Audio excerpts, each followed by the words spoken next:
የከበረ ሰላምታችን በመላው ዓለም ሆናችሁ ቃል ስፖርት ዩቲዩብ ቻናላችንን ለምትከታተሉ ውድ አድማጮቻችን ሁሉ ድረስ ብለናል። ከሀገር ቤት እስከ ባህር ማዶ ለዚህም ሰዓት መርጠን ያሰናዳንላችሁን አጫጭር ስፖርታዊ መረጃዎች በቅደም ተከተል የምናጋራችሁናል። ዛሬም እንደሁሉ ጊዜው ላይክ፣ ሰብስክራይብ እና ሼር እያደረጋችሁ እንዲሁም በሐሳብ መስጫ ሳጥናችን ላይም ሐሳብ አስተያየታችሁን እያጋራችሁን እስከ ፕሮግራማችን ፍጻሜ በድጋሚ ከኛ ጋር ቆዩ።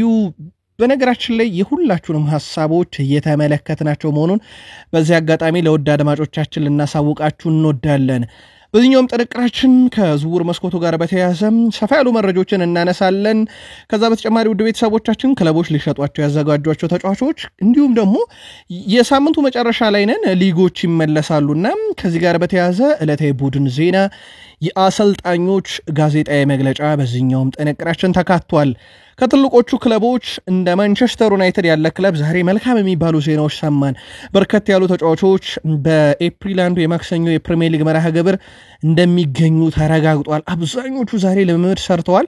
የማንቸስተር ዩናይትድ ልምምድን እናነሳለን። ከ160 እስከ 175 ሚሊዮን ፓውንድ ሊያገኙበት ስላቀዱት አንድ ፕሮጀክትም በዩናይትድ በኩል እናነሳለን። ከዛ በተጨማሪ ዩናይትድ መርጬን የተቀላቀልኩት እንደምታስቡት አይደለም ይለናል አንድ ተጫዋች። በዩናይትድ ቤት በርከት ያሉ ዕለታዊ ቡድን ዜናዎችን እናነሳለን። በአርሰናል በኩል ማክሰኞ አንድ ሰው በስቴዲየም ይገኛሉ ተብሎ ይጠበቃል።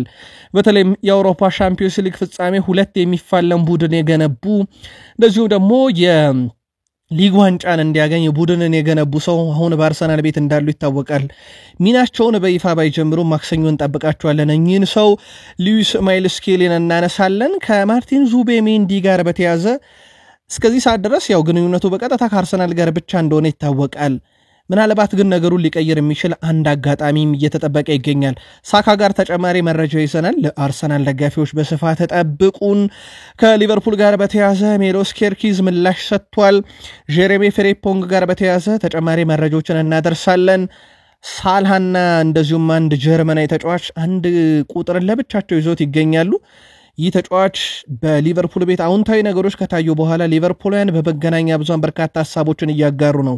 ወጣት ተጫዋቾችን አብዝቶ የሚጠቀመውን ሊቨርፑል እና ቀጣይ ክረምቱን የተመለከተ ተጨማሪ መረጃ ይዘንላቸዋል። የቼልሲ እህት ክለብ ስትራስቡርግ አብዛኞቹ የቼልሲን ተጫዋቾች በውሰት እየወሰደ እንደሚያጫውት ይታወቃል። ተጨማሪ መረጃ አለን። ፓልመር ጉዳት ከምን ደረሰ የበርካቶች ጥያቄ ነበረ። ምላሹን አካተናል። ዛሬ ቼልሲ ቤት ግን ለየት ያለው ጉዳይ ኢንዞ ማሬስካን በብዙ ያበሳጨ በብዙ ያስቆጣ ተጫዋቾችንም ለቅጣት የዳረገ ጉዳይ ተፈጥሯል። በስታንፎርድ ብሪጅ ምን እየተካሄደ ነው? ቼልሲያን ጠብቁን። አሰልጣኝ ጆሴፍ ፔፕ ጋርዲዮላ ዛሬ ጋዜጣዊ መግለጫ ሲሰጡ ነበረ። በተለይም ቡድናቸው የኤፍኤ ካፕ መርሃ ግብር አለበት። ከዛ በኋላ እንደገና መልሶ የፕሪሚየር ሊግ ጨዋታን እንደሚያደርግ ይታወቃል። እሳቸው የሰጡት ሙሉ ጋዜጣዊ መግለጫ እንደወረደ እናደርሳችኋለን ለሲቲ ደጋፊዎች። ከዛ በተጨማሪ ወደ ቤተሰቦቻችን የአውሮፓ ትልቅ ክለቦች ትልቅ ተጫዋቾች የተመለከቱ ወቅታዊ የዝውውር መረጃዎችን እናነሳለን። ለመሆኑ ሜምፊስ ዴፓይ ምን አድርጎ ነው ያ ሁላ ረብሻ በኮረንቲያንስ እና በፓልሜራስ የፍጻሜ መርሃ ግብር ላይ ተፈጠረው? በርካቶችን ለድብድብ የጋበዘው የሜምፊስ ዴፓይን ጉዳይ እናነሳለን። እስከ ፕሮግራማችን ፍጻሜ ከኛ ጋር ቆዩ። ላይክ፣ ሰብስክራይብ፣ ሼር ማድረግ እንዳይረሳ። ለሐሳብ አስተያየታችሁ ግን ሁላችሁንም አስቀድመን ከልብ እናመሰግናለን። የሳምንቱ መጨረሻ ላይ እንገኛለን። ተወዳጆቹ ሊጎች ተመልሰዋል። ስፔን ላሊጋ ቅዳሜ ትልቅ ጨዋታዎች ይደረጋሉ። ሪያል ማድሪድ ከሌጋኝስ፣ አትሌቲኮ ማድሪድ ከኢስፓኞል የሚጠበቁ ጨዋታዎች ናቸው። ያው በእንግሊዝ ምንም አይነት የፕሪሚየር ሊግ ጨዋታ የለም። ቅዳሜ ለእንግሊዝ ፕሪሚየር ሊግ አፍቃሪያን ምናልባት ፉልሃም ከክሪስታል ፓላስ 9 ሰዓት ከ15 እንዲሁም ብራይተን ኤንድ ሆቭ አልቢዮን ከኖቲንግሃም ፎረስት ምሽቱ 2 ሰዓት ከ15 ደቂቃ በኤፍኤ ካፕ ነው ጨዋታ የምንመለከተው። ቅዳሜ ሴሪዮ ሲመለስ ትልልቆቹ ክለቦች ላብነት ያክል ቅዳሜ ዩቬንቱስ ከጄኖዋ ምሽት 2 ሰዓት ጨዋታቸውን ያደርጋሉ። ምናልባት ለተመልካቾች ጥሩ የሚባል ሰዓት ነው። የጀርመን ቡንደስሊጋ ዘንድሮ ያው ለባየር ሙኒክ ሁሉን ነገር ያመቻቸ ነው። ምሽት 11 ሰዓት ከ30 ደቂቃ ሲል ባየር ሙኒክ ከሴንት ፓውሊን የሚያደርጉት ጨዋታ ተጠባቂ ነው። አይንትራክ ፍራንክፈርት ከስቱትጋርት የሚያደርጉት ጨዋታ ደግሞ ምሽት 2 ሰዓት ከ30 በጀርመን ቡንደስሊጋ ዕለተ ቅዳሜ የሚጠበቅ ጨዋታ ነው። በፍራንስ ሊጋ አፍቃሪዎች ካላችሁ ፓሪስ ሰን ዠርሜን ከሳንት ኢቲየን ምሽት 3 ሰዓት ሲል በኢትዮጵያ አቆጣጠር ለተቀዳሚ የምንጠብቃቸው መርሃ ግብሮች ናቸው። ስለዚህ የፕሪሚየር ሊግ ጨዋታን ማክሰኞ ነው የምናየው ውድ ቤተሰቦቻችን፣ ምናልባት የፕሪሚየር ሊግ አፍቃሪዎች ካላችሁ ማለት ነው። ከዛ በተጨማሪ ውድ ቤተሰቦቻችን በአውሮፓ መረጃችን የብራዚል ብሔራዊ ቡድን አሰልጣኝ ማሰናበቱ ተረጋግጧል። የብራዚል እግር ኳስ ፌዴሬሽን የብሔራዊ ቡድን ዋና አሰልጣኝ ዶርቫል ጁኒየርን ማሰናበቱን አሁን ከደቂቃዎች በፊት ይፋ አድርጓል። የ32 ዓመቱ አሰልጣኝ ዶቫኒ ጁኒየር ከአንድ ዓመት በፊት ነበረ ከሳኦ ፓውሎ የብራዚል ብሔራዊ ቡድን ተረክበው በማሰልጠን ላይ የነበሩት። አሰልጣኙ አሁን ላይ ከብሔራዊ ቡድኑ ጋር መለየታቸውና በቀጣይ በይፋ እንደሚተዋወቅ የአገሪቱ መገናኛ ብዙሃን አረጋግጠዋል። የብራዚል ብሔራዊ ቡድን እንደሚታወቀው አሰልጣኝ ካርሎ አንቸሎቲን ለመሾም ያስበው ስራዎችን ሲሰራ እንደነበረ የሚዘነጋ አይደለም። ዛሬ ግን የብራዚል ብሔራዊ ቡድን በይፋ ከአሰልጣኝነት አሰናብቷቸዋል። እሳቸውን እዛው ላቲን ላይ እንቆይና አርጀንቲና የግብ ጠባቂ ኤሚሊያኖ ማርቲኔዝ 2026 በሶስቱም የአሜሪካ ሀገራት የሚካሄደውን የዓለም ዋንጫ ማለትም በካናዳ፣ በሜክሲኮ እና በዩናይትድ ስቴትስ ኦፍ አሜሪካ የሚደረገውን የዓለም ዋንጫ አርጀንቲና የምታሸንፍ ከሆነ በቀጥታ ከአርጀንቲና ብሔራዊ ቡድን ራሱን እንደሚያገል አስታውቋል። ምክንያቱ ደግሞ ለቀጣዩ ትውልድ መልበሻ ቤቱን መልቀቅ ስለሚኖርብን ብሏል። 2026ን የዓለም ዋንጫም የማንሳት አቅም ያለው ብሔራዊ ቡድን እንደገነቡ ያስታወቀው ግብ ጠባቂውም ዋንጫውን ካነሳን ግን አትጠራጠሩ ይበቃኛል ያኔ ላለው ብለዋል። የሪያል ማድሪዱ ዋና አሰልጣኝ ካርሎ አንቸሎቲ ዛሬ ጋዜጣዊ መግለጫ ሰጥቷል። ብዙ አከራካሪ ብዙ አወያይ ጥያቄዎችን ከጋዜጠኞች ሲቀርብላቸው እሳቸውም እየተዝናኑ ምላሽ ሰጥተዋልና የእሳቸው ጋዜጣዊ መግለጫ በብዛት ትንሽ ከጋዜጠኞች ጋር ከጠያቂዎቻቸው ጋር ግንኙነታቸው ቀለል ያለ የሚባል አይነት አሰልጣኝ ናቸው። የሪያል ማድሪዱ ዋና አሰልጣኝ ካርሎ አንቸሎቲ የባርሴሎና የሊግ መሪነት በዋንጫ ፉክክሩ ላይ ለውጥ አያመጣም ብሏል። ሐሙስ ተጫውቶ ነበረ ባርሴሎና 3-0 ኦሳሱናን ያሸነፈበት ጨዋታ። አሁን ላይ ባርሴሎና ሊጉን የማሸነፍ የተሻለ እድል አለው ያሉት አሰልጣኝ ካርሎ አንቸሎቲ፣ ነገር ግን ኤል ክላሲኮ አለ፣ በርካታ ጨዋታዎችም ይቀራሉ ብለዋል። አሰልጣኝ ካርሎ አንቸሎቲ ያክለውም ከዚህ ሳምንት ጀምሮ የቻልነውን ሁሉ ማድረግ አለብን፣ በተለይም ከዚህ ሳምንት ከምናረጋቸው ጨዋታዎች ጀምሮ የቻልነውን ማድረግ አለብን ብሏል። እንደሚታወቀው በሁለቱ ክለቦች መካከል ያለው የነጥብ ልዩነት 3 ብቻ ነው። ስለዚህ በቀሩት 10 የሚጠጉ መርሃ ግብሮች ላይ የቻልነውን ሁሉ እናደርጋለን ብለዋል። የሎስ ብላንኮቹ ዋና አሰልጣኝ ካርሎ አንቸሎቲ ባርሴሎና ወሳኝ ተጫዋቾቹ ሳይመለሱ መጫወቱ ያልተለመደ ሲሉ ገልጸውታል። አሰልጣኝ ሃንሲ ፍሊክ እንግዲህ በመጫወታቸው ስላቀረቡት ቅሬታ ያነሱት ካርሎ አንቸሎቲ ቅሬታውን ተረድቼዋለሁ ብለዋል። ሁሉም ተጫዋቾች ሳይመለሱ ጨዋታ ማድረግ ያልተለመደ ነው። ለጨዋታው ወሳኝ ተጫዋቾች ሲያጣ ቅሬታ እንደሚያቀርብ ተረድቻለሁ ብለዋል አንቸሎቲ። አክለውም ሃንሲ ፍሊክ ሪያል ማድሪድ ባርሴሎና አይደለም ብለው ሐሳብ እስማማለሁ እውነት ነው ሲሉ ገልጸዋል። ሪያል ማድሪድ ላሊጋው ከ72 ሰዓት ባነሰ ጊዜ ውስጥ 2 ጨዋታ እንዲጫወት መርሃ ግብር ካወጣላቸው በይፋ እንደማይጫወቱ ማስጠንቀቂያ መስጠታቸው ሰሞኑን የሚታወቅ ነገር ነበረ። እሳቸውም ይሄንን የተረጋገጠ ብለውታል። እዛው ማድሪድ ቆይተን የማርሴሎ ልጅ ኤንዞ ማርሴሎ 15 ዓመት ሞልቶታል። ቀጣይ እንግዲህ በዚህ ሳምንት በሚደረግ እሁድ ዕለት አትሌቲኮ ማድሪድ ከሪያል ማድሪድ የደርቢ ጨዋታ ከ19 ዓመት በታች ቡድንና በ19 ዓመት በታች ቡድን ውስጥ የ15 ዓመቱ የማርሴሎ ልጅ ለመጀመሪያ ጊዜ ጨዋታን ያደርጋል። ለማርሴሎም እንግዲህ ጥያቄ ቀርቦለት ነበረ። ይህ በህይወት የማየው ትልቁ አጋጣሚ ይሆናል ሲል በጋዜጣዊ መግለጫ ላይ አንስቶታል። ባርሴሎና ቤት እንሂድ። ስፔናዊ የባርሴሎና የመሃል ሜዳ ተጫዋች ዳኒ ኦልሞ የኦሳሱና ጨዋታ ላይ ጉዳት እንዳጋጠመው በማለዳው ስፖርት የመረጃ ክፍለ ጊዜያችን በሰበር አድርሰናችሁ ነበረ። አሁን ላይ ዳኒ ኦልሞ በጉዳቱ ምክንያት ለ3 ሳምንት ከሜዳ እንደሚርቅ ተረጋግጧል።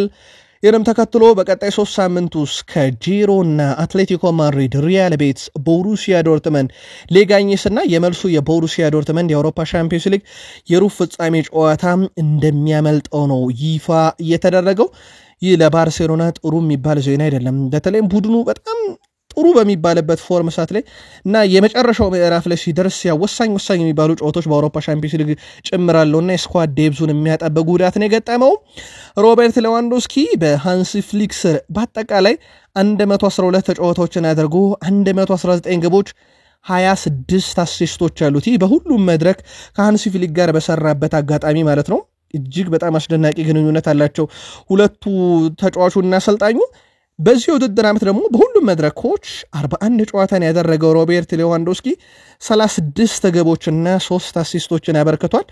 የላሊጋውም ከፍተኛ ግብ አስቆጣሪ ሮቤርት ሌዋንዶስኪ እንደሆነ ይታወቃልና ዘንድሮ እጅግ በጣም አስደናቂ የሚባል ጉዞ ላይ ይገኛል። ተጫዋቹ አሁንም በቀጣይ ውድድር ዓመት በባርሴሎና እየተጫወተ የመቀጠል ህልም እንዳለው ሰሞኑንም በጋዜጣዊ መግለጫ ላይ አረጋግጦ ነበረ። ባልዴ የተከላካይ ስፍራው ተጫዋች በዘንድሮ ውድድር ዓመት 40 የተሳካ ድሪብልን አድርጓል በባርሴሎና መለያ። በላሊጋው የተከላካይ ተጫዋች ሆኖ እንደሱ ድሪብል ያደረገ አንድም ተጫዋች በዚህ ውድድር ዓመት አናገኝም። ሌላኛው በአምስቱ ታላላቅ ሊጎች 2025 ከገባም በኋላ እንደ ባርሴሎና ያልተሸነፈ ክለብ በአውሮፓ ውስጥ አናገኝም። 15 ጨዋታ አድርገዋል። ከዚህ ውስጥ እንግዲህ አቻ ያጠናቀቁት ጥቂት ጨዋታዎች አሉ። ከዛ ውጭ ግን ሁሉንም ቀሪ ጨዋታዎች በድል ነው ያጠናቀቀውና የባርሴሎና ጉዞ ዘንድሮ በተለይም 2025 ከገባ በኋላ እጅግ አስደናቂ የሚባል ነው። የሼዝኒንም ቁጥር ካየን እንግዲህ ሼዝኒ ከቡድኑ ግብ ጠባቂ መሆን ከጀመረበት ያለፉት 19 ጨዋታዎች ውስጥ 9ኙን በክሊንሺት ያጠናቀቀ ምንም አይነት ሽንፈት ያልገጠመው ነው። በአጠቃላይ በ10 ጨዋታ ብቻ ነው ግብ የተቆጠረበት። 19ኙም ጨዋታ ላይ ወይ አቻን የወጣው ባርሴሎና ወይ አሸንፏል።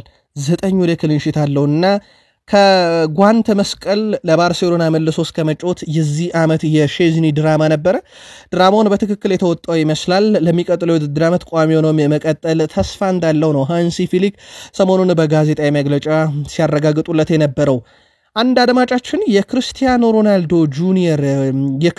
ዶ ሳንቶስ አቬሮ ልጅ ሮናልዶ ጁኒየር ለበርካታ ሀገራት የመጫወት እንግዲህ መብት እንዳለው ይታወቃልና ጉዳዩን ብታጠራልን ብሎ በሐሳብ መስጫ ሳጥናችን ላይ በጥያቄ መልክ አቅርበውልን ነበረ።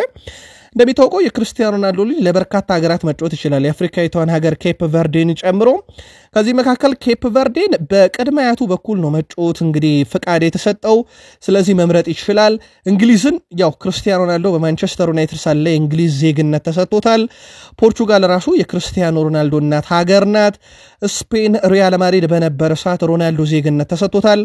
አሜሪካን የተወለደው ያው አሁን አዲሱ የአሜሪካው ፕሬዝዳንት እንግዲህ በመወለድ ብቻም ከዚህ በኋላ ዜግነት እንደማይገኝ ቢያውጁም የክርስቲያኖ ጁኒየር ልጅ ግን አስቀድሞ ከሳቸው በፊት እዛ የተወለደ ልጅ ነውና በዚህም ዜግነትን ማግኘት ይችላልና ኬፕ ቨርዴ፣ እንግሊዝ፣ ፖርቹጋል፣ ስፔን፣ አሜሪካንን ጨምሮ ለመረጠው ብሔራዊ ቡድን የመጫወት መብት አለው። ለአድማጫችን ጥያቄ ምላሽ ለመስጠት ካዘጋጀነው ነው። ወደ ሌሎች መረጃዎቻችን እንሻገር። የአውሮፓ ወጣት ተጫዋቾች ውስጥ በተለይም የወደፊት ተስፋ ናቸው የሚባሉ ከ21 ዓመት በታች ከሆኑ ተጫዋቾች ውስጥ ፍሎሪያን ዌርዝ ከክፍት ጨዋታ በርካታ እድሎችን በመፍጠር ቀዳሚ ተጫዋች ነው። እንደሚታወቀው ይህን ተጫዋች ለማምጣት የፕሪሚየር ሊጉ ክለብ ማንቸስተር ሲቲ፣ የጀርመኑ ኃያል ክለብ ባየር ሙኒክ፣ ሪያል ማድሪድም አልፎ አልፎ ስሙ ሲነሳ ሰምተናል። ዘንድሮ 46 ትልልቅ የግብ ዕድሎችን ከክፍት ጨዋታ ፈጥሯል። ቀጥሎ የምናገኘው ተጫዋች ለማመን ይከብዳል። ላሚን ያማል ነው። በተመሳይ 46 አለው። ገና 17 ዓመቱ ነው። ላሚን ያማል ደግሞ ለየት የሚያደርገው ያ ነው። ቼርኪ ዘንድሮ በበርካታ የአውሮፓ ክለቦች የሚፈለገው 39 ያለው ከ1 እስከ 3 ያለውን ደረጃ ይዟል።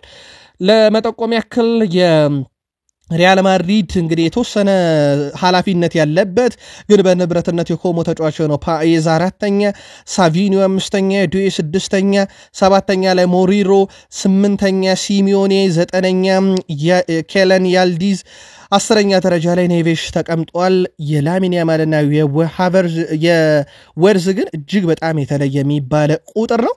ሌላ ኦፕታ ዛሬ በጣም አነጋጋሪ ቁጥራዊ መረጃ ይዞጣው ከዱሳን ቪላሆቪች ጋር በተያዘ ነው። ጥቂት ቅጣት ምቶችን መተው ወደ ግብነት የመቀየር የዱሳን ቪላሆቪችን የሚስተካከል የለም። ያውም ከኦገስት 2006 ከፈረንጆች አቆጣጠር ጀምሮ እስካሁን ባሉት 30 ቅጣት ምቶችን መቶ 5ቱን ያስቆጠረ ብቸኛው ተጫዋች እሱ ነው። ከዛ ቀጥሎ የምናገኘው የኮንቨርሽን ሬት እነ ዲያጎ የቀድሞ ብራዚላዊ ተጫዋች ከ84 13ቱን ያስቆጠረው እነ ሲኪያ ቲኤኒ የቀድሞ አይቮሪ ኮስት ተጫዋች ነው ከ33 5 አስቆጥሯል። ጁዋን ማታ ስፔናዊ ተጫዋች ከ69 አስቆጥሯል።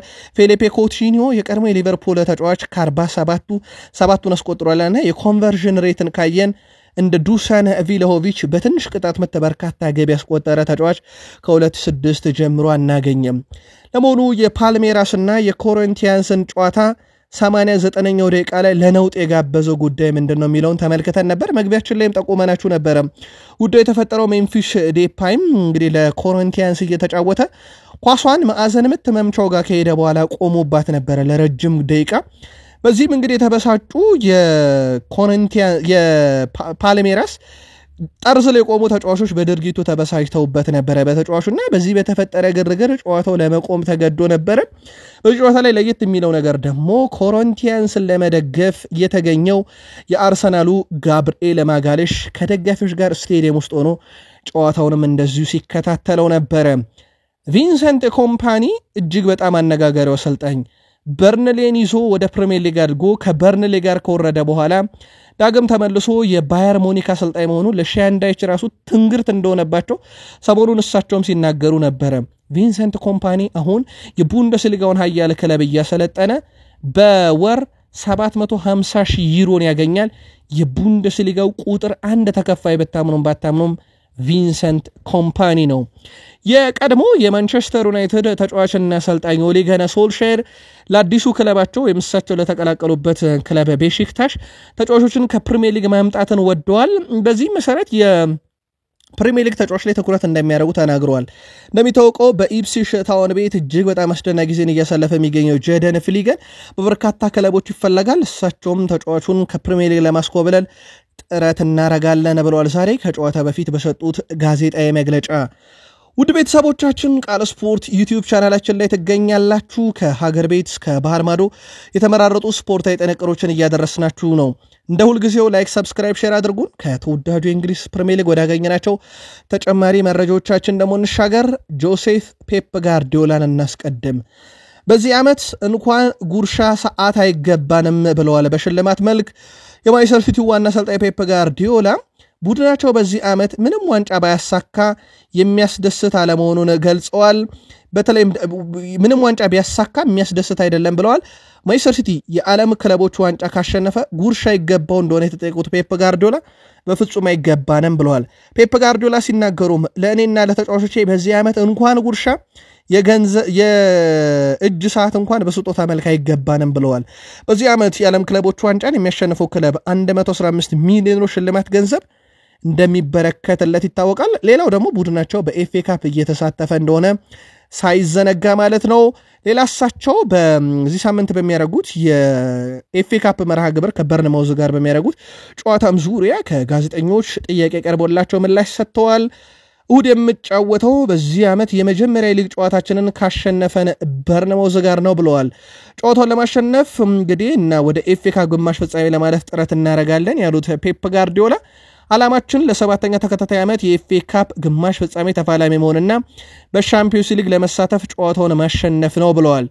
ይህ ዓመት ብዙ ትምህርት ያገኘውበት ነው። በግሌም ሻምፒዮን ሊግ መሳተፍ በዚህ ዓመት ትልቁ ስኬታችን ነው።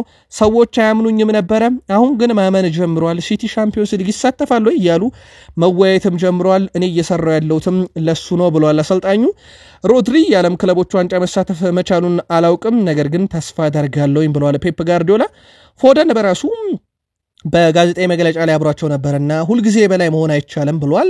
ማንቸስተር ሲቲ አሁን ባለበት ደረጃ መሆኑ ያልተለመደ ነገር ነው ያለው ፊል ፎደን ሁልጊዜ በላይና ምርጥ መሆን አይቻልም የሚለው ፎደን እግር ኳስ ውጣ ውረዳለው ብሏል። ማንቸስተር ሲቲ ሻምፒዮንስ ሊግ ከተሰናበተ በኋላ በሳምንት አንድ ጊዜ ነው የሚጫወተው፣ ብዙ ሰዓት ያለ ጨዋታም አልለመድንም ብለዋል ፊል ፎደን። አክሎም ቡድናቸው አሁንም የውድድር ዓመቱ በጥሩ መልኩ ለመጨረስ የሚያስችል ስራዎችን እየሰራ ነው ብሏል በጋዜጣዊ መግለጫው ላይ ተገኝቶ። ኔዘርላንዳዊ የቀድሞ የማንቸስተር ዩናይትድ ተጫዋችና የአሁኑ የሌስተር ሲቲ አሰልጣኝ ሩድ ቫን ኒስተልሮይ ስጋት ላይ ናቸው ተብሏል። በገቡበት የውጤት ቀውስ ምክንያትም ከኃላፊነት ሊሰናበት እንደሚችል ነው መረጃዎች የወጡት። የሰማዮቹ ባለስልጣናት ከወዲሁ በቫን ኒስተልሮይ ምትክ አዲስ አሰልጣኝ ለመሾም እንቅስቃሴ እያደረጉ ነው ተብሏል። አሰልጣኝ ሩድ ቫን ኒስተልሮይ ቀበሮቹን በኃላፊነት ከተረከቡ በኋላ ባደረጓቸው 18 ጨዋታዎች በሶስቱ ብቻ ድል ሲያደርጉም በአንድ ጨዋታ ደግሞ ነጥብ ተጋርተዋል፣ በተቀሩ ተሸንፈዋል። ወደ 14 ጨዋታ ነው የሩድ ቫን ኒስተልሮይ ቡድን ሽንፈት ያጋጠመው። ይህ ለቡድኑ ቀውስ ነው ተብሏልና እንግዲህ በፕሪሚየር ሊጉ ሌስተር ሲቲን የሚያቆይ አሰልጣኝ ፍለጋ ወደ ገበያው ለማውጣትም እቅድ እንዳላቸው ነው የተዘገበው። ዛሬ ቼልሲ ቤት እጅግ በጣም ይሄ ምንድነው ማሬስካን ያበሳጨ ጉዳይ ነው የተፈጠረው። የቼልሲ ከ21 ዓመት በታች እና የ16 ዓመት በታች ቡድን ተደምረው አንድ ላይ ሆነው ወይም ተዋህደው የቼልሲ ዋናውንና በተለይም ደግሞ ለብሔራዊ ቡድን ግዳጅ እዚህ አውሮፓ ውስጥ የነበሩና ወደ ላቲን ያልሄዱ በቂ ረፍት የነበራቸው ተጫዋቾች እንዲሳተፉ ተደርጎ ከ21 ዓመት በታችና ከ16 ዓመት በታች የተዋሃዱት የቼልሲ ዋናውን ቡድን 3-0 አሸነፉት። በዚህም ኤንዞ ማሬስካ እጅግ በጣም ከመበሳጨታቸው ብዛት ሊሰጧቸው የነበረውን ረፍት ሰርዘው ሙሉ ተጫዋቾቹ ወደ ልምምድ እንዲገቡ አደረጓቸው። በጣም አነጋጋሪ ጉዳይ ነው የተፈጠረው። የቼልሲ ዋናው ቡድን ውስጥ ግን ቁልፍ የሚባሉ ተጫዋቾች አልተገኙም ነበር። ለአብነት ያክል ፓልመር አልተገኘም። ፓልመር እንደሚታወቀው መጠነኛ የህመም ስሜት ተሰምቶት ነበር። አሁንም ቢሆን ወደ ተጫዋታ አልተመለሰም። ዛሬ ከህክምና ቡድን አባላት ጋር ሰፊ ጊዜ እንዳሳለፈና ተጫዋቹ በተለይም ቀጣይ ሳምንት በሚደረግ የፕሪሚየር ሊግ መርሃ ግብር ላይ እንዲገኝ ለማስቻል መጠነኛ እንቅስቃሴዎችን ከህክምና ቡድን አባላቱ ጋር ሲያደርግ እንደነበረ ሰምተናል። ሙሉ ለሙሉ ለቡድኑ መቼ ግልጋሎት ይሰጣል ወይም ሙሉ ለሙሉ ወደ ልምምድ መቼ ይመለሳል የሚለውን ደግሞ አጣርተን ይዘንላችሁ እንመጣለን። ስትራስቡርግ የቼልሲ እህት ክለብ ነው። አብዛኞቹ የቼልሲ ወጣት ተጫዋቾች በተለይም ከተለያዩ ሀገራት የሚያስፈርሟቸውን ተጫዋቾች ለእድገት ሲሉ ወደዛ ይልካሉ። በዚህ ምክንያት ክለቡ ስትራስቡርግ ዘንድሮ እድሜያቸው ከ21 ዓመት በታች የሆኑ ተጫዋቾችን በርካታ ደቂቃ በማጫወት በአውሮፓ ቀዳሚው ቡድን ነው። እንደ አንድሬ ሳንቶስም ያለ ተጫዋች በቀጣይ ዓመት ቼልሲን የሚቀላቀለው እዛ እንዳለ ይታወቃል። ታዲያ በቼልሲ እህት ክለብ የተያዘውና እንደዚሁም ከአብዛኛውን ከወጣት ተጫዋቾችን ከላቲን የሚያመጣው የስትራስቡርግ ቡድን 17220 ደቂቃዎችን በማጫወት ቀዳሚ ነው። ባርሴሎና ሁለተኛ፣ ሌፕዚግ ሶስተኛ ደረጃ ላይ መቀመጥ ችሏል። በፕሪሚየር ሊግ ካየነው ደግሞ የቼልሲ ቡድን አንደኛ ነው። ብራይተን እና ቶትንሃም ደግሞ የሚከተሉት ይሆናል። በሊቨርፑል ክረምት ላይ በርካታ ተጫዋቾች ክለቡን ይለቃሉ ተብሎ ይጠበቃል። አንደኛው ሃርቪ ኤሊዮት ነው። ደቂቃዎች እየተሰጡት አይደለም። ተጫዋች ምናልባትም ቀጣይ የውድድር ዓመት ላይ ትልቅ ገንዘብ በዝውውር መስኮቱ የሚቀርብላቸው ከሆነ ሊቨርፑሎችም ተጫዋቹን ሊሸጡት እንደሚችሉ መረጃዎች እየወጡ ይገኛሉ። ሊቨርፑል ግን ወጣት ተጫዋቾችን በፕሪሚየር ሊጉ ዘንድሮ በተለይም ደግሞ ከአካዳሚ ያሳደጋቸውን ተጫዋቾች ለዋናው ቡድን በመጠቀም ዘንድሮ ቀዳሚ የሚባል ተጫዋች ነው። እነ አርኖልድ ያው ዘንድሮ ተሰናባቾቹ ተጫዋቾች የሊቨርፑል የአካዳሚ ውጤት እንደሆኑ ይታወቃል። በዚህ ውድድር ዓመት እንኳን ከአካዳሚ ያሳደጋቸውን ተጫዋቾች ለዋናው ቡድን 8ቱን ተጠቅሟል እስከዚህ ሰዓት ድረስ ማለት ነው። ሊቨርፑል ቀዳሚ ያደርገዋል። ዩናይትድ እና ማንቸስተር ሲቲ እንደዚሁም ቼልሲ ካሳደጓቸው ተጫዋቾች ዘንድሮ 5ቱን ተጠቅመዋል ለዋናው ቡድን። ሳውዝሃምፕተን እነ ክሪስታል ፓላስ እና ሌስተር ሲቲ ወደ 4 ተጠቅመዋል። አርሰናል 3 የአካዳሚ ንብረት የሆኑ ተጫዋቾችን አሳድጎ ለዋናው ቡድን ተጠቅመዋል። ኢታን ንዋኔሪ፣ ሉዊስ ማይልስ ስኬሊ ከዚህ ውስጥ ተጠቃሽ ተጫዋቾች ናቸው። ካለፈው ውድድር ዘመን ጀምሮ በአውሮፓ 5 ታላላቅ ሊጎች ደግሞ 20 ሲደመር ግቦችና 20 ሲደመር አሲስቶችን ያለው የፕሪሚየር ሊጉ ተጫዋች ሳላ ነው። በአውሮፓ አጠቃላይ ካየነው ደግሞ ፍለረን ዌርዝን እዚህ ውስጥ ማካተት እንችላለን። ሳላህ ግን ዘንድሮ ለብቻው ይሄንን ሪከርድ የሚይዝበት ጥቂት አሲስቶች ብቻ በፕሪሚየር ሊጉ ይቀሩታል። እንደሚታወቀው ወደ 17 የሚጠጉ አሲስቶች አሉትና 3 እና ከዛ በላይ አሲስቶችን ካደረገም ሪከርዱን ይዛል። ቀሪ 9 የፕሪሚየር ሊግ ጨዋታ አለው። ሊቨርፑል የትሬንት አሌክሳንደር-አርኖልድ ቦታን ለመተካት ገበያው ላይ ሲወጣ በዋነኝነት ኢላማው ካደረገው ጀርሚ ፍሪምፖንግ ጋር እስካሁን ምንም አይነት ድርድር እንዳልተደረገ ተረጋግጧል። በተለይም ዴቪድ ኦርኔስቲ ይዞት በወጣው መረጃ መሰረት ምንም አይነት ድርድር ውይይት አልተደረገም። ነገር ግን በሪቻርድ ሂውዝ የሚመራው የስካውት ክፍል ተጫዋቹን ሁኔታ በደንብ ገምግሟል። አርኖልድን ይተካል አይተካም በሚለው ጉዳይ ላይም እንግዲህ ስራዎች እየተሰሩ ነው ተብሏል። ሚተካ ከሆነና በስካውቶችና በሪቻርድ ሂውዝ ከታመነበት ግን በቀጥታ ወደ ውይይት ይገባሉ። ሌላኛው ሜሎስ ኬርኪዝ ነው። ሜሎስ ኬርኪዝ እንግዲህ በትልቅ የአውሮፓ ክለብ ውስጥ የመጫወት ህልም አለኝ። ትልልቅ መድረኮች የአውሮፓ መድረኮች ላይ መሳተፍ እፈልጋለሁ። ለዚህም ትልቅ ክለቦች የመጫወት ህልም ከልጅነት ጀምሮ ነበረኝ ብሏል። እንደሚታወቀው በዋነኝነት አሁን ስራዎችን እየሰራ ያለው ሊቨርፑል ነው። ከቲሚካስና ከሮበርትሰን አንዳቸው ቀጣይ ክረምት ላይ ክለቡን ይለቃሉ ተብሎ ይጠበቃል። የእሳቸው ምትክ እንዲሆን ደግሞ ወጣቱ ሜሎስ ኬርኪዝ በዋነኝነት በቀዳቸው ውስጥ እንዳለ ሳይዘነጋ ማለት ነው። ሁስኮርድ መረጃ መሰረት አርሰናል ሌስተር ሲቲን 4-2 ባሸነፈበት ጨዋታ ቡካዮ ሳካ 9.63 ተሰጥቶታል። በጨዋታው ላይ አሲስትም ግብም ሳያደርጉም በርካታ ጥሩ የሚባሉ እንቅስቃሴዎችና ለቡድን አውንታዊ እንቅስቃሴ ያደረጉ ተጫዋቾች ከፍተኛ ሬቲንግ ይሰጣቸዋል። ብዙም ያልተለመደ አይደለም። የሳካ ቁጥርን ካየን ወደ 9.3 አካባቢ በጨዋታው ላይ ሬቲንግ ተሰጥቶታል። በሁስኮርድ ደግሞ ወደ 9.63 ነው የተሰጠው። ይሄም ሳካ ለአርሰናል ግብ ባስቆጥር እንኳን ምን ያህል ጨዋታ ላይ ተጽዕኖ ፈጣሪ እንደሆነ ማሳያ ነው።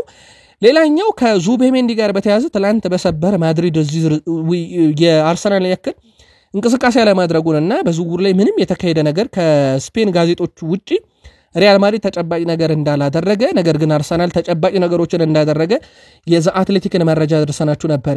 ፋብሪዞ ሮማኖ ምናልባት ካርሎ አንቸሎቲ ለቀው ዣቪ አሎንሶ ግን የሪያል ማድሪድ አሰልጣኝ መሆኑ የሚረጋገጥ ከሆነ ዙቤሜንዲ ለረጅም ጊዜ ሲከታተል የነበረ አሰልጣኝ ነውና ዣቪ አሎንሶ ምናልባት የዣቪ አሎንሶ ተጽዕኖ ተጫዋቹ ላይ ሊያድርግ ይችላልና አርሰናል አስቀድመው ሁኔቶችን መጨረስ አለባቸው። አሊያም ደግሞ ካርሎ አንቸሎቲ በዛው የሚቀጥሉ ከሆነ አርሰናል ላይ ጫና ላይኖር ይችላል ብለዋል። የቀድሞ የኢንግላንድ የመሃል ሜዳ ተጫዋች ዳኒ ሜርፊ ማይ ሉዊስ ስኬሊ ለእንግሊዝና ለአርሰናል ለሚቀጥሉት 10 ዓመታት ውስጥ ዋስትና ይሰጣል ብለዋል። በግራ መከላከል ላይ ግን ተጫዋቹ እንደሚታወቀው በተፈጥሮ የአማካይ ስፍራ ተጫዋች ነው። ማይክል አርቴታ ሲቸግራቸው ነው ወደዛ ቦታ ወስደው ያጫወቱት እንጂ ተጫዋቹ በተፈጥሮ የአማካኝ ስፍራ ተጫዋች እንደሆነ ይታወቃል። ግን የቀድሞ እንግሊዛዊ ተጫዋች ዳኒ መርፊ ለእንግሊዝም ለአርሰናልም ለ10 ዓመት ለቦታው ዋስትና መሆን ይችላል ብለዋል። ታዋቂው ስፔናዊ ጋዜጠኛ ጉልሞ ባሉጎ ስለ አንድሪያ ቤርታ ሐሳቡን ያጋራል። እንደሚታወቀው ቀጣዩ አርሰናል ስፖርቲንግ ዳይሬክተር አንድሪያ ቤርታ እንደሆነ ይታወቃል። አትሌቲኮ ማድሪድ በአንድሪያ ቤርታ ስር 2 የላሊጋ ዋንጫዎችን አንስቷል። 1 የአውሮፓ ሊግ፣ 1 የአውሮፓ ሱፐር ካፕ እና ኮፓ ዴላሬን ያሳካ ቡድን እሳቸው ናቸው የገነቡት።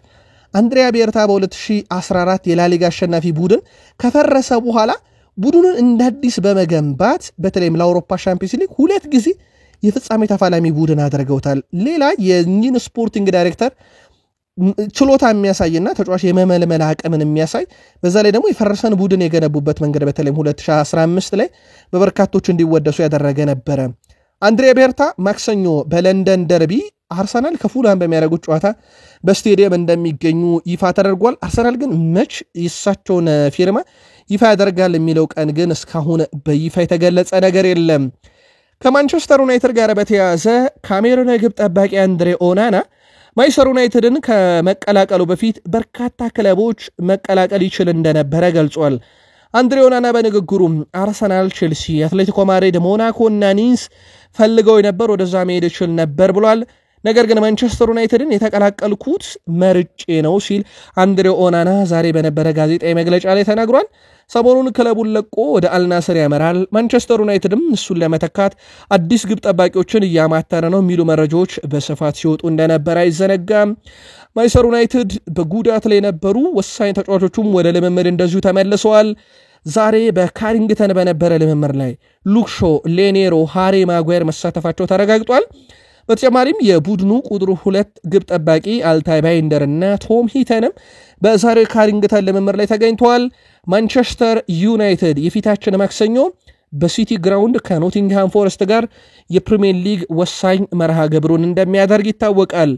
ማንቸስተር ዩናይትድ በቀጣይ ክረምትም በርከት ያሉ ተጫዋቾችን ሲሸጥ ገንዘብ የማግኘት አቅሙን ለማዳበር እንደሆነም ይታወቃል። ፕላስ ተጫዋቾቹ በረጅም ጊዜ ዩናይትድን አያገለግሉም በሚል ነው።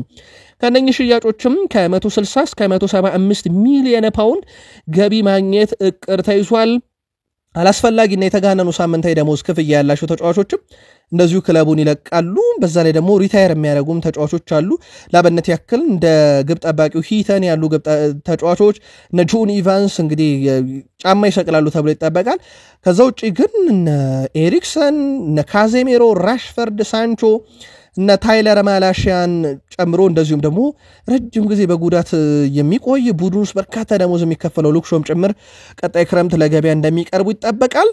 ወጣት ተጫዋቾችን የማቆየት ፖሊሲው ደግሞ ተጠናክሮ እንደሚቀጥል ነው። ለአብነት ያክል ታዳጊው የማንቸስተር ዩናይትድ የፊት ሶስት ተጫዋች ቤንዶቱ ማንቴታ አርሰናል ላይ በታዳጊዎቹ ግብ ያስቆጠረ ነበረ ለማሸነፊያ ግብ። በማንቸስተር ዩናይትድ ቤት የመጀመሪያ ይፋዊ ፕሮፌሽናል ኮንትራቱን በሚቀጥለው ሳምንት እንደሚፈርም ነው መረጃዎቹ ወጡት። የማንቸስተር ዩናይትድ ሰዎች ተጫዋቹ ከ18 ዓመታች ቡድን ወክሎ በተሰለፈባቸው ጨዋታዎች ያሳየውን ብቃት ለዋናው ቡድን እንደሚያበቃው ተገንዝበዋል። ፖርቹጋል አሰልጣኝ ሩበን አሞሪም የተስፈኛው አጥቂ እጅግ በጣም አድናቂ መሆናቸውን የተዘገበው እንግዲህ በቤንዶት ማንቶታም በኩል ከዋናው ቡድን ጋር በዛሬው ዕለት ልምምድ ሲሰራ ተመልክተናል። ማንቶታ እስከ ፈረንጆቹ ሰኔ 29 ድረስ የሚያቆየውን የ4 ዓመት ውል ነው በይፋ ይፈርማል ተብሎ የሚጠበቀው። ሌላኛው ማንቸስተር ዩናይትዶች ተጫዋች በማዘዋወር ሂደት ላይ በአጥቂ ስፍራ ላይ በርካታ አማራጮችን እያዩ ነው። ማቲያስ ኩናም ከዩናይትድ ጋር ስሙ ቢያያዝም ማንቸስተር ዩናይትዶች ግን 80 ሚሊዮን ዩሮ ለማቲያስ ኩና መክፈል አይፈልጉም። ፕላስ ተጫዋቹ ካለው የዲሲፕሊን ችግር አንጻር ዩናይትዶች ይህን ተጫዋች ለማምጣት ምንም አይነት ጥረት እንደማያደርጉ ነው የተዘገበው። ሌላኛው የፍራንሲስኮ ትሪንካኦን ጉዳይ በተመለከተ ሮናልዶ ተጫዋቹ ወደ አውሮፓ ሌሎች ክለቦች ማምራት ከፈለገ ማንቸስተር ዩናይትድን አስቀድሞ እንዲመለከት ነግሮታል ይላል የሚረር ስፖርት ዘገባ። በተለይ ሚረር ስፖርት በፊት ገጹ ላይ ይዞት ወጣው መረጃ መሰረት ፖርቱጋል ሰሞኑን ጨዋታ ነበራት። ፍራንሲስኮ ትሪንካኦ ደግሞ በበርካታ ክለቦች እንደሚፈለግ ይታወቃልና ሮናልዶም ቅድሚያ እንዲሰጥ የመከረው ዩናይትድን ነው ይላል የሚረር ዘገባ። እንደሚታወቀው ሮናልዶ አሁን ዩናይትድ ላይ ሰላ ትችቶችን ማቅረብ ትቷል። እንደሚታወቀው በእድሜ እኩያው ሩበን አሞሪም የማንቸስተር ዩናይትድ አሰልጣኝ ነው።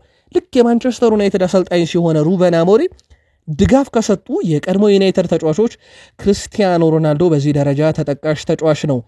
ውድ ቤተሰቦቻችን ቃል ስፖርት ዩቲዩብ ቻናላችን ከሀገር ቤት እስከ ባህር ማዶ የተመራረጡ ስፖርታዊ መረጃዎችን የምታደምጡበት ቻናላችን ከወደዳችሁ ላይክ አድርጉን፣ አበረታቱን። ሐሳብ አስተያየት ካለ በሐሳብ መስጫ ሳጥናችን ላይ ሰብስክራይብ ማድረግ ለወዳጅ ዘመድ ሼር ማድረግ እንዳይረሳ። ያሁኑ እዚህ ጋር በቃን። ሰናይ ጊዜ